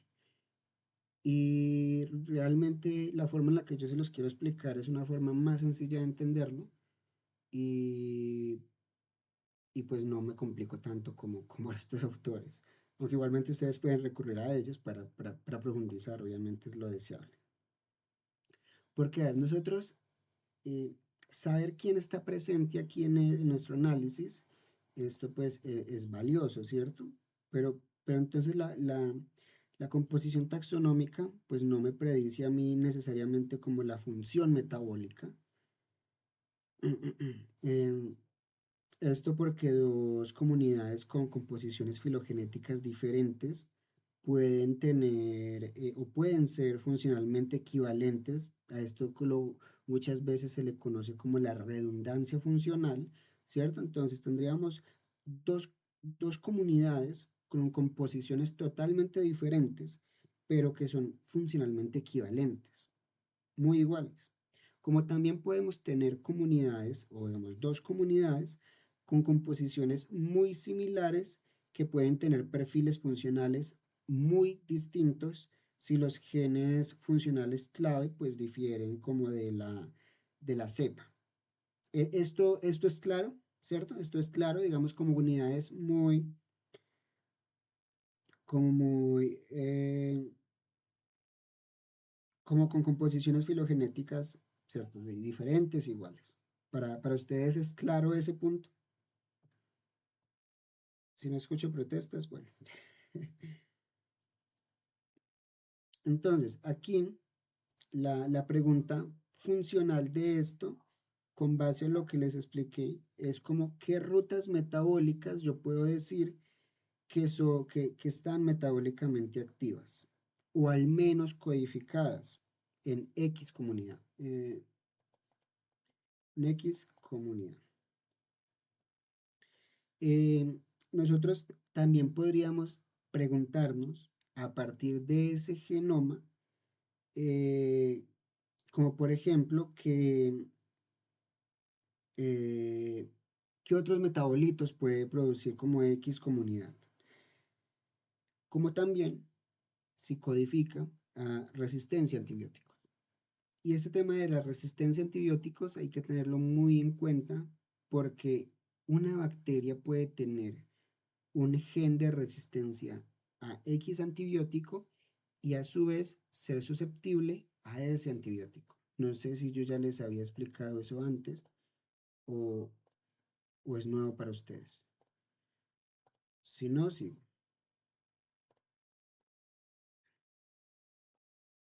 Repítelo, Entonces, por favor. No, no había escuchado. ¿no? Ah, ok.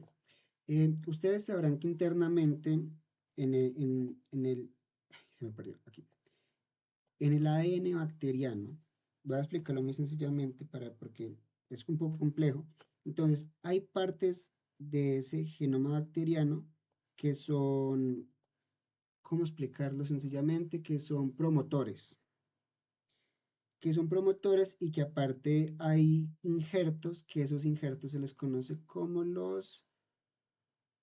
este, tenía un nombre muy similar como a la ISO, pero no me acuerdo. Pero bueno, tengan en cuenta solamente lo siguiente. Hay un promotor, aquí hay un gen de resistencia, otro gen de resistencia y otro gen de resistencia. No son iguales.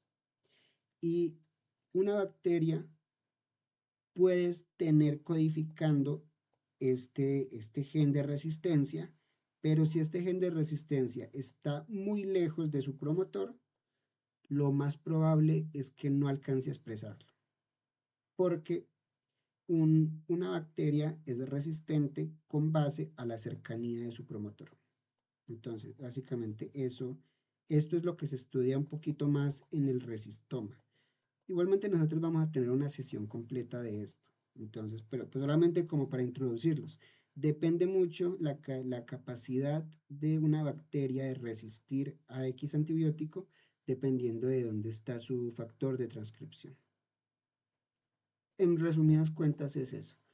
Igualmente nosotros vamos a tener una sesión de eso para que no se, para que no se Y una pregunta, preocupen. ya que estás tocando los temas de los promotores. ¿Hay promotores que trabajan con mayor intensidad en la parte de antibióticos que se conozcan? ¿Cómo? A ver, hay, a veces los promotores tienen como una especie de velocidad con la cual inducen los genes, ¿no? No todos los promotores se inducen a la misma magnitud, en la misma proporción. Ahorita que estás hablando con temas de resistencia, también eso influye si hay una expresión fuerte o débil de ese promotor, o sea, si hay una inducción de ese promotor para sus genes, también induce en la resistencia. Pues, a ver, el tema es que no me acuerdo muy bien de los nombres, pero sí, totalmente. Hay promotores de virulencia. Estos nosotros los vamos a abordar en una sesión específica, pero para hacerlo un poco sencillo, depende primero de dónde está ubicado. Depende de los genes que contenga. Y hay un factor extra que es que se me escapa ahora mismo. Es no me acuerdo cómo es que se llama.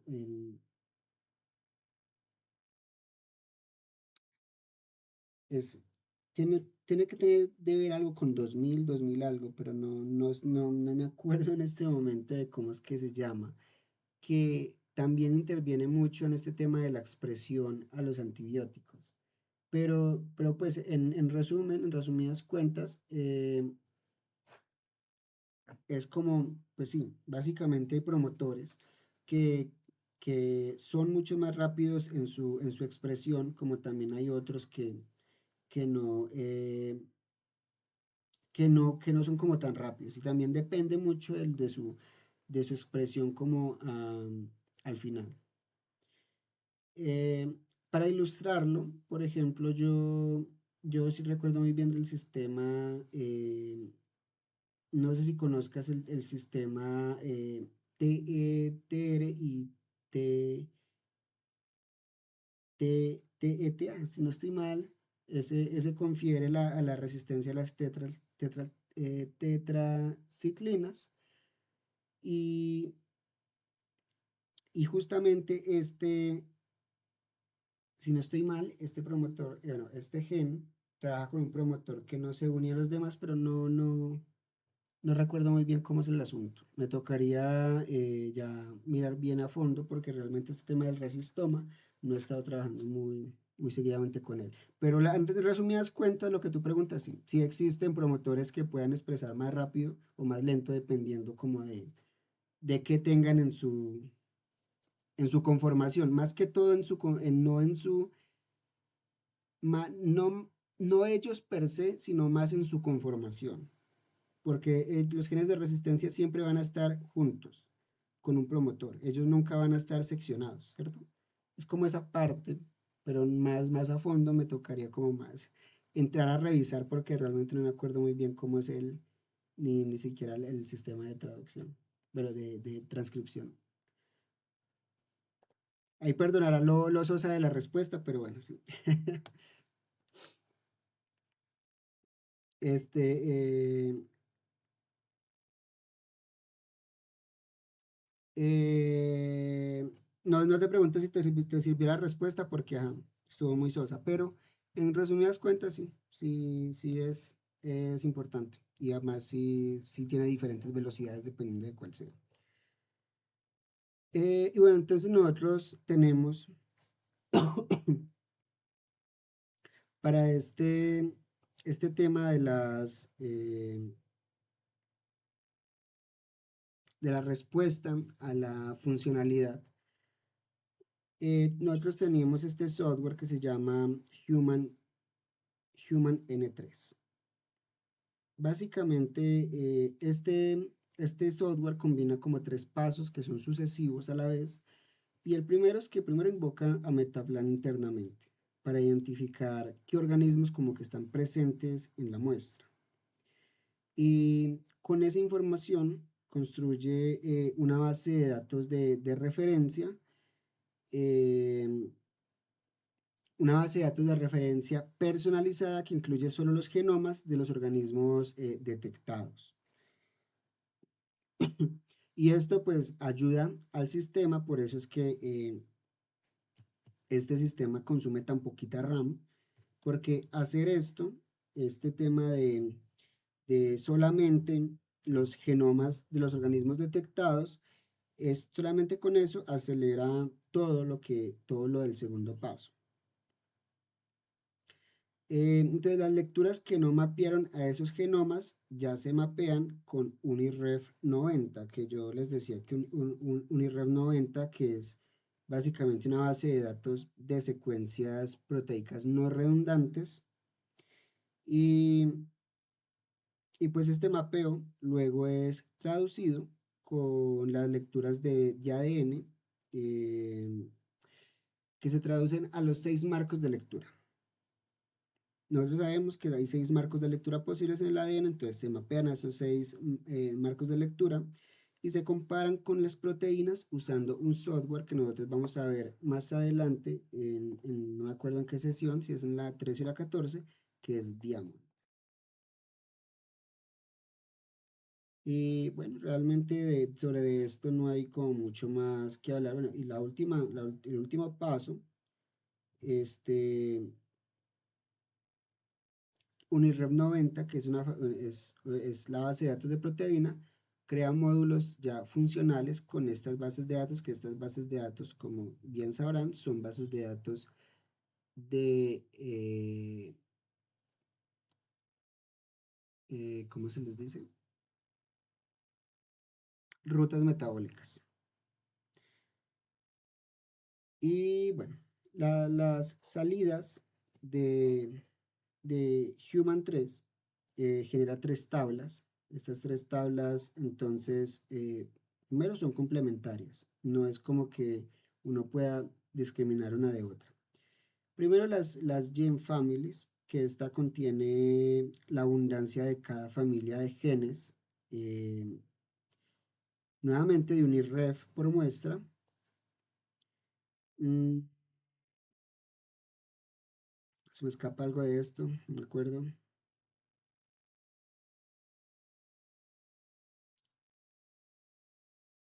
Ah, incluye eh, esta tabla puede estratificarse, saben lo de estratificarse por niveles taxonómicos, desde que Metablan identifique como el organismo de origen, ¿cierto? Entonces, si hay suficiente resolución, pues se clasifica a nivel de especie o incluso de género, dependiendo si hay suficiente resolución.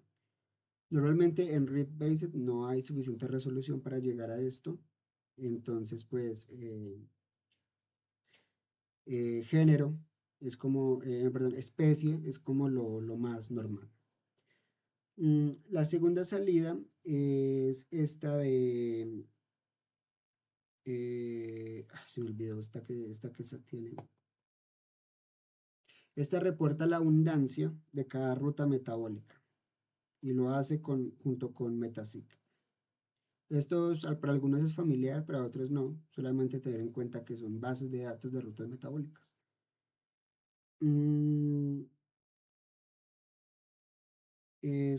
aquí, en esta segunda tabla, me reporta también las que no pudieron asignarse a ninguna ruta. Y son reportados explícitamente como hay dos, como un mapped o también como un integrated. Dios mío, necesito comprarme un lápiz óptico. El último es un path coverage. Esta informa como la cobertura que está reportando y la reporta fraccionada, ¿cierto? Eh, me la reporta como en tipo 0 y 1, ¿cierto? Entonces un valor, por ejemplo, de 0.9 o de 0.5 significaría entonces que el 0.5, 50% o 0.9, 90% de los genes que componen esa ruta están representados como en X muestra, ¿cierto? O en la muestra que estoy analizando. Mm, lo que también indica que la ruta pues es funcional en esa comunidad, pues porque sabemos que hay pseudogenes y todo el tema este. Las limitaciones de esto, ¿cierto? Es nuevamente como el tema de la velocidad y el tamaño computacional. Por ejemplo, 32 core con 128 GB de RAM puede tardar de 4 a 12 horas por muestra dependiendo del tamaño de la librería. Y pues es el análisis más computacionalmente costoso del pipeline read-based. Normalmente este es el único paso que yo veo que cuando las personas quieren ahorrar plata, lo hacen o lo dejan en cola y pues luego van haciendo otras cosas. Em, y bueno, como pipeline, pues nosotros ya tenemos como estas equivalencias, ¿cierto? Nosotros pues ya venimos de Amplicones 16S, vimos 4 horas de estadística de la diversidad alfa, de la diversidad beta. Aquí pues básicamente es muy simple. Aquí en este perfil funcional, no sé, creo que no lo nombré en la sesión pasada, que es el perfil funcional de Amplicones, que es un Picrus T2. Esta es una predicción basada como en la filogenia. Entonces, mientras esta se basa como en las relaciones filogenéticas de X especie como para inferir funciones, Human 3 pues es una medición directa porque está viendo que ese gen codifica a X proteína y esa proteína hace parte de X ruta metabólica y todo el cuento. Mientras que Petrus T2 pues es una predicción y normalmente se rechaza en papers. Entonces, usted con Amplicon no puede hacer un perfil funcional. Yo les he dicho 1000 veces que no se puede hacer un perfil funcional, pero si ustedes quieren hacer un perfil funcional, háganlo con esto. Pero tengan en cuenta que no se lo van a recibir en ningún paper. Además de que tampoco se lo van a recibir si ustedes están haciendo alguna tesis, aunque bueno, nunca falta la universidad, pero universidad, esto no es válido, ni estadísticamente ni en ningún análisis serio.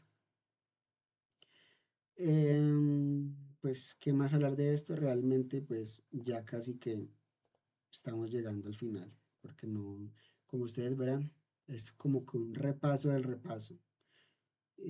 Asignación taxonómica, Silva. Nosotros ya vimos Silva. 139, de hecho, no es 138, es 139. Hay una versión nueva. Mm,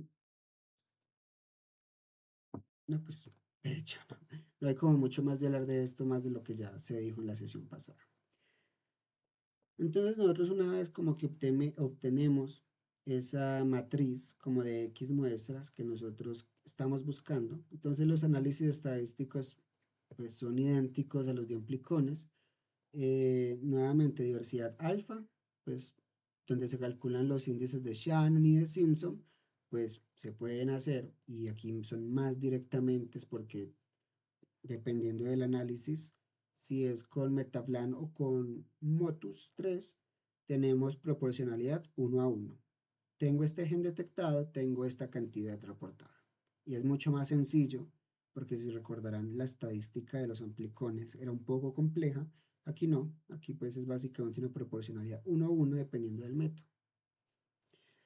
Mm, y pues no, pues no hay como mucho más de hablar de esto.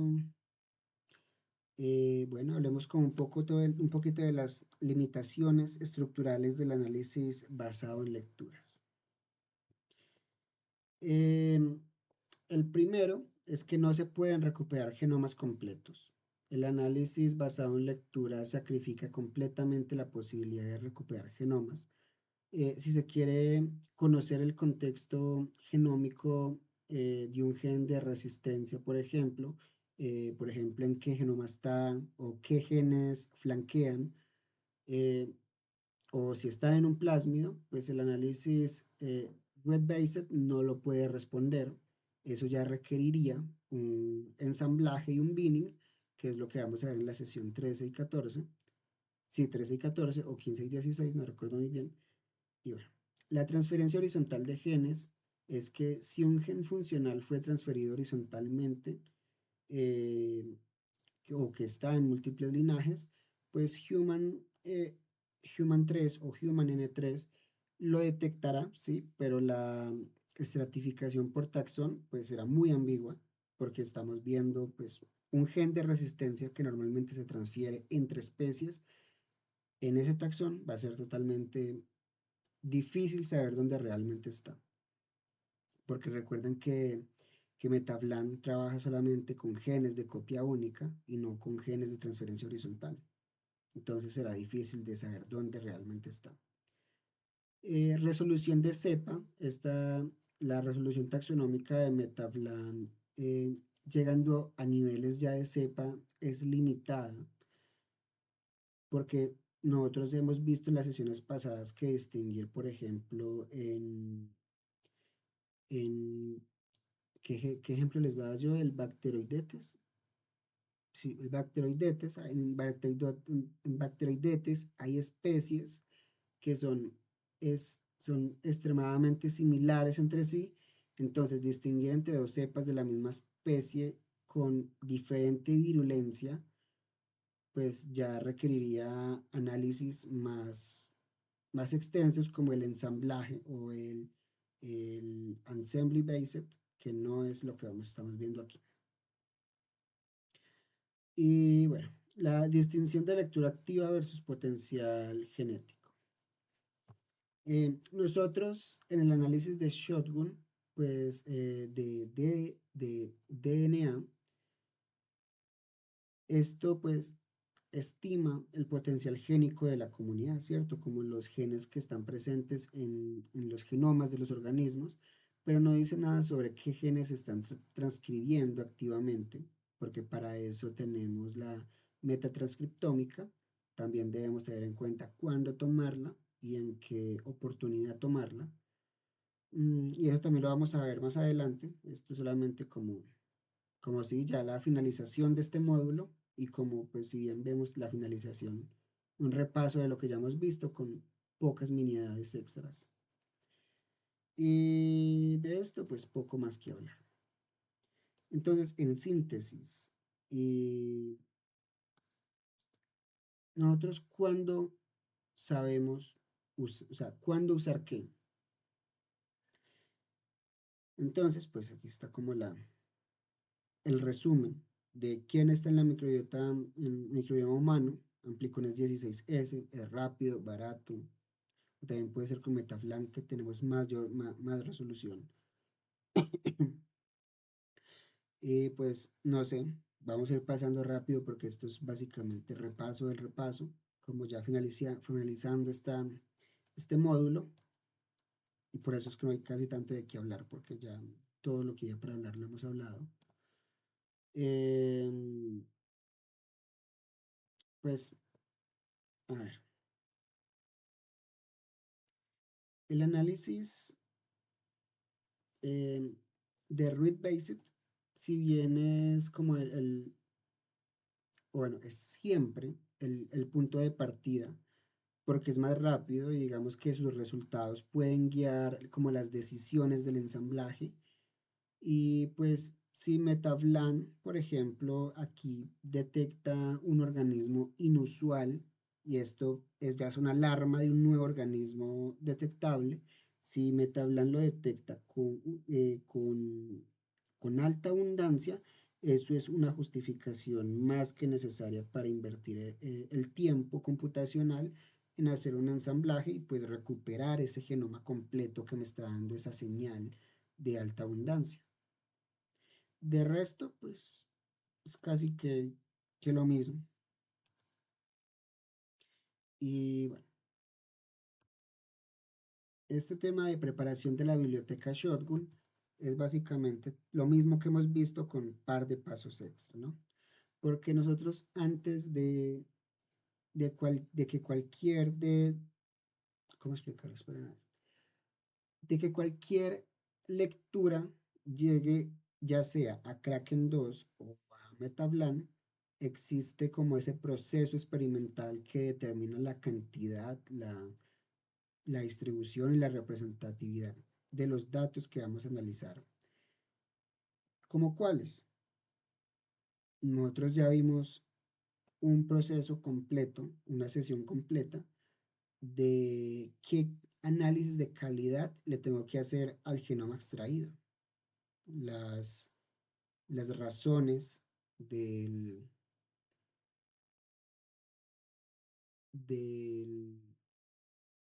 se me va,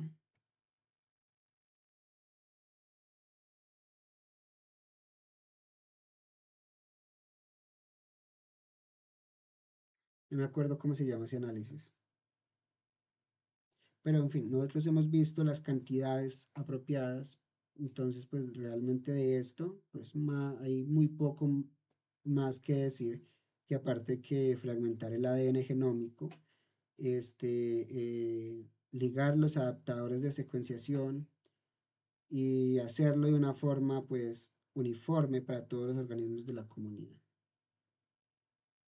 Entonces, en la fragmentación del ADN genómico, algo que les pueda decir que sea diferente en que, que no sea igual a lo que ya hablamos.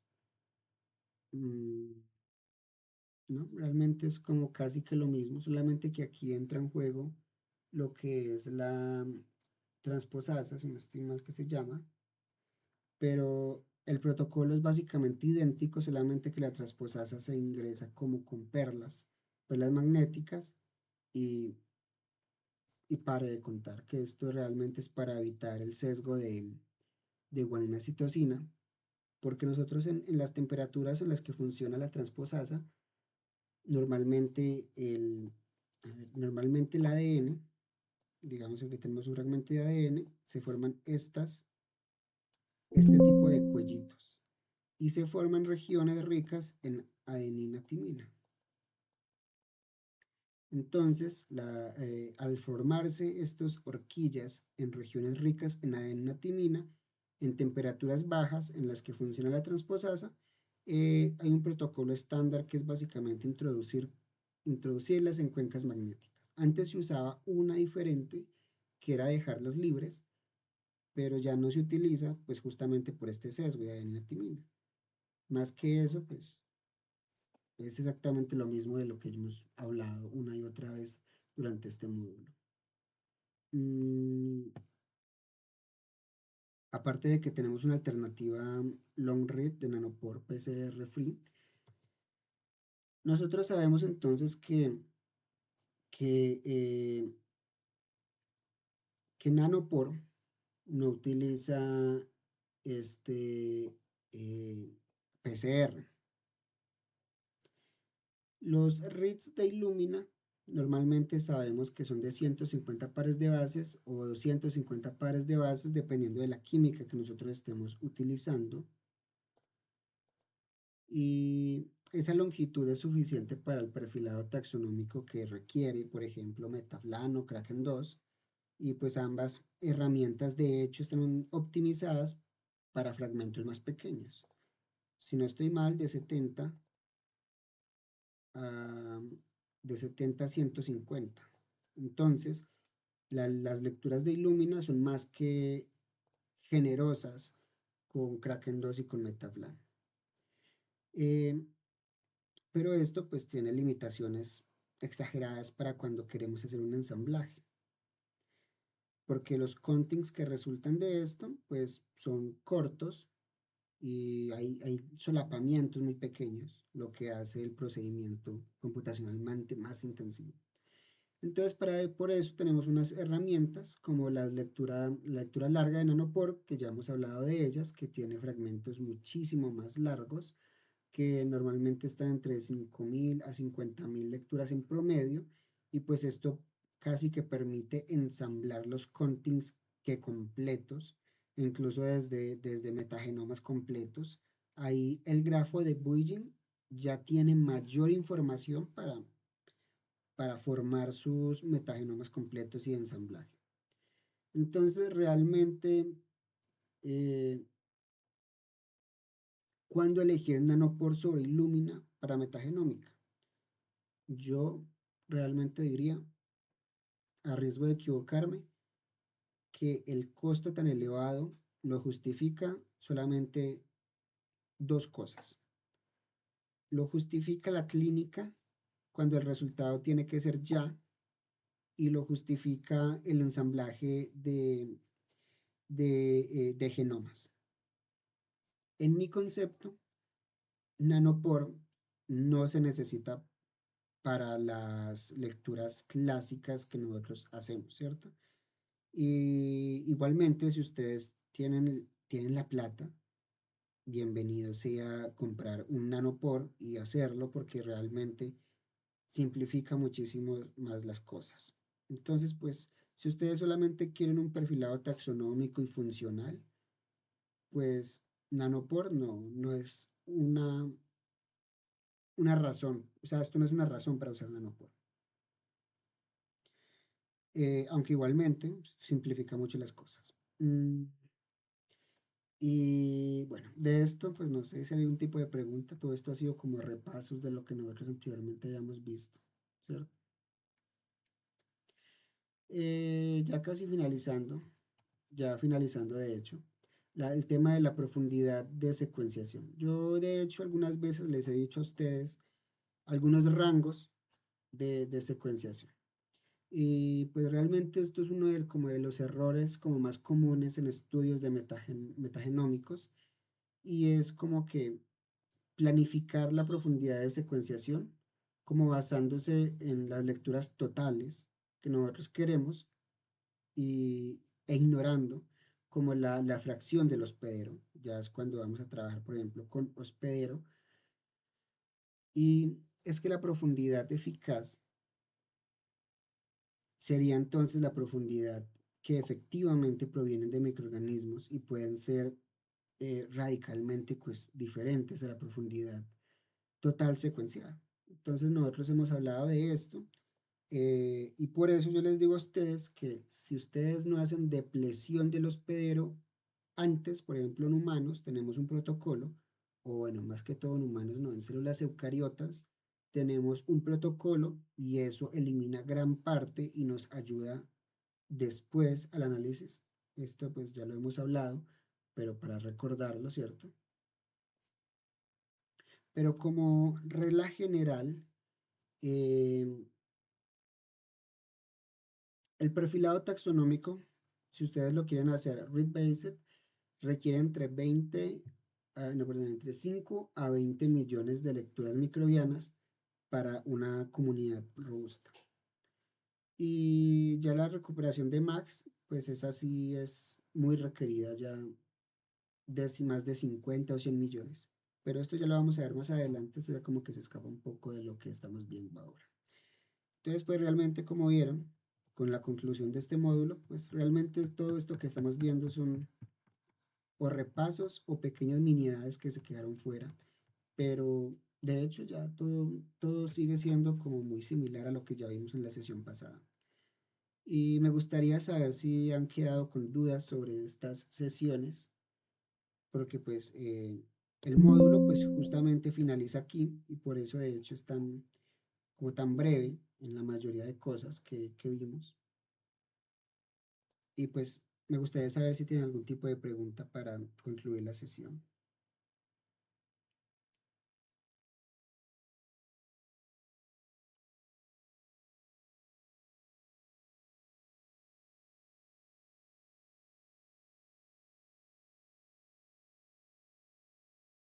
Bueno, pues a falta de preguntas, pues esta es como la conclusión de la sesión y más tarde les envío entonces la evaluación del módulo el día de mañana.